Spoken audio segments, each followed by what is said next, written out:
윤동주와 지안나는 서로의 마음을 확인하고 예상치 못한 동거를 시작하게 됩니다. 잘 데가 없어. 하지만 우리는 알고 있습니다. 그 하루가 얼마나 긴 이야기를 만들어낼지를요. 민주영은 인성시장에게 특수팀 해체를 지시합니다. 하지만 윤동주는 민주영을 찾아가 마지막 거래를 제안합니다. 조건은 하나 복싱 동양 챔피언 오종구에게 맞고도 살아남는 것. 윤동주는 모든 걸 걸고 버팁니다.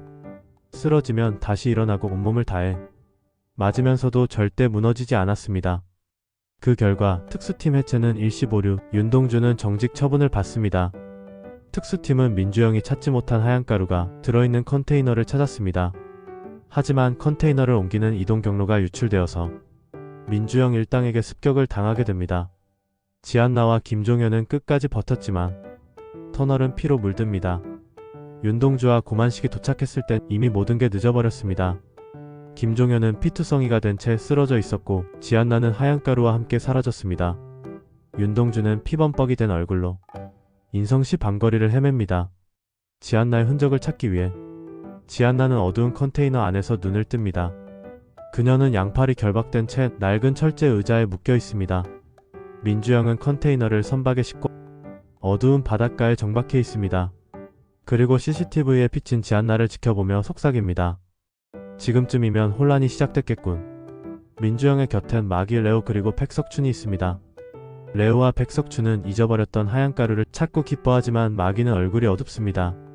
그녀는 윤동주의 얼굴에 뽀뽀했던 순간을 떠올리고 있습니다. 따뜻했던 윤동주의 느낌. 민주영은 마기를 부릅니다. 이제 움직여야지, 윤동주가 오고 있어. 마기는 대답 없이 자리에서 일어나 조용히 무기를 챙깁니다. 마기의 눈엔 복잡한 감정이 어리고 민주영이 이를 모를 리가 없습니다. 마기의 혼란스러운 마음을 알아차립니다. 윤동주는 선박 안에서 한나의 흔적을 찾고 있습니다. 선박 지하 끝에서 희미한 불빛이 새어나옵니다. 그곳엔 쇠창살에 갇힌 지안나가 피투성이가 된 채 묶여 있습니다. 윤동주는 망설임 없이 문을 부수고 들어가 한나야, 나야. 정신 차려. 지안나는 흐릿한 눈으로 그를 바라보다가 힘겹게 말합니다. 뒤 조심해. 그 순간 갑자기 선박 전체가 정전되고 어둠에 잠깁니다. 윤동주는 본능적으로 지안나를 안아 보호하고 한 발의 총성이 어둠을 가릅니다. 겨우 몸을 일으킨 윤동주가 일어나 주변을 경계하는 사이 어둠 속에서 들려오는 목소리. 이렇게 만나고 싶진 않았는데. 어둠 속에서 마기의 목소리가 들립니다. 곧이어 조명이 다시 켜지고 윤동주는 말합니다. 네가 마기였어? 이 말과 동시에 백석춘이 뒤에서 총을 겨눕니다. 하지만 마기가 막아섭니다. 아직은 안 돼. 레오는 그 모습을 지켜보며 말없이 쓴미소를 짓습니다. 하지만 그 미소는 믿음이 아닌 균열의 시작. 민주영은 조용히 말합니다. 이제 움직인다. 마기는 마지막으로 윤동주를 잠시 바라봅니다. 그리고 그들은 사라집니다. 하얀가루와 함께.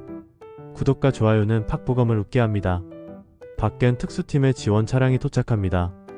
고만식과 김종현, 중무장한 경찰들이 투입됩니다.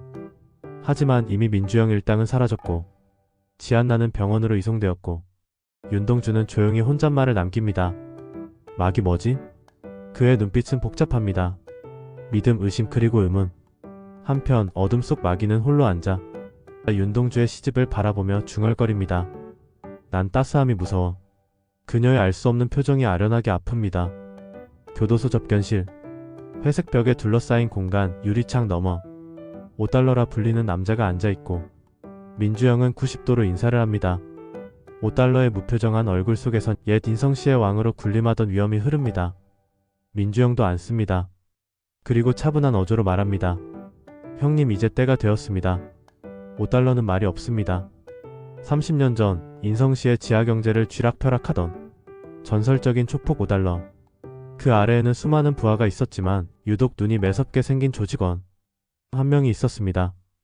그가 바로 민주영이었습니다. 처음엔 단순히 말단 조직원인 줄 알았던 민주영은 조직의 돈 흐름, 하얀 가루의 밀수 경로, 경찰과 정치권의 커넥션까지 모두 파악하고 있었습니다. 어느 날 조직의 작은 백억이 증발하는 사건이 터졌고 $5의 오른팔이었던 갈치는 두목의 신임을 톡 차지하는 민주영을 제거하기 위해 모종의 음모를 계획했습니다. 하지만 민주영은 단 하루 만에 갈치가 돈을 횡령하고 해외로 빼돌린 증거를 찾아냈고 5달러 앞에 모든 증거를 내밀었습니다.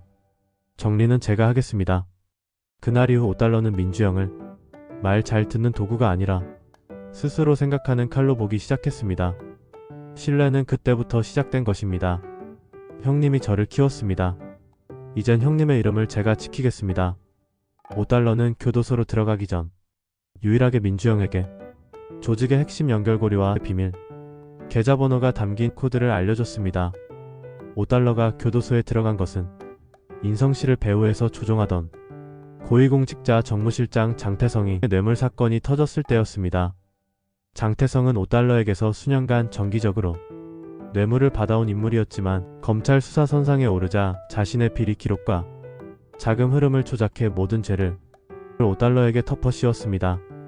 그리고 조직을 지켜주기로 모종의 거래를 한 것입니다. 결국 5달러는 징역 30년형을 선고받았습니다. 그 모든 사실을 알고 있는 유일한 사람 바로 민주영. 그는 5달러를 다시 복귀시킬 계획을 세우고 있습니다. 그리고 이제 새로운 국면을 위해 그 카드를 꺼내려 합니다. 드라마는 K드라마 퀴클과 함께 구독과 좋아요는 팍보검을 웃게 만듭니다.